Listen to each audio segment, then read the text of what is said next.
Ahoj oci, tu máš vysvedčenie.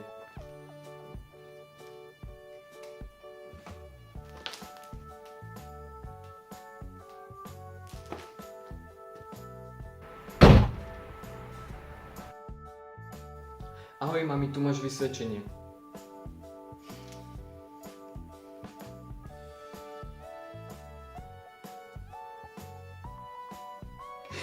Ďakujem ti, Pane Bože, že ten môj debil prešiel. Ďakujem.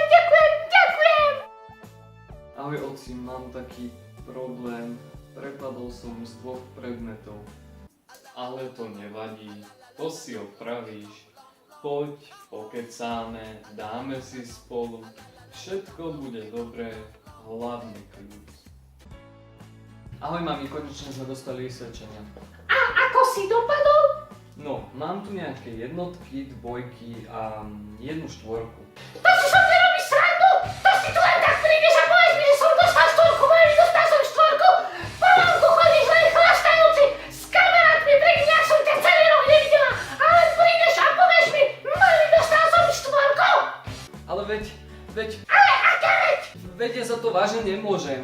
Tá učiteľka proste na mne sedí. Ja si sadnem na teba a potom uvidíš, čo to je. Vieš, kto dostáva štvorky?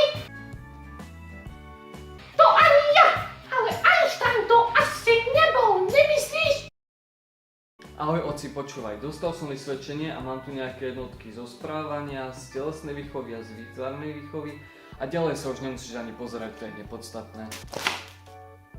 Tak nepodstatné hovoríš, hej? Takže máš zákaz používať všetku elektroniku, budeš tam zavretý v tej tvojej izbe a budeš sa od rána do večera učiť, až ti z toho bude zle. Toto by bolo asi k dnešnému videu všetko. Ak sa vám video páčilo, dajte palec hore. Pre moje ďalšie videá nezabudnite zanechať odber. Lúči sa s vami Rage. Čaute.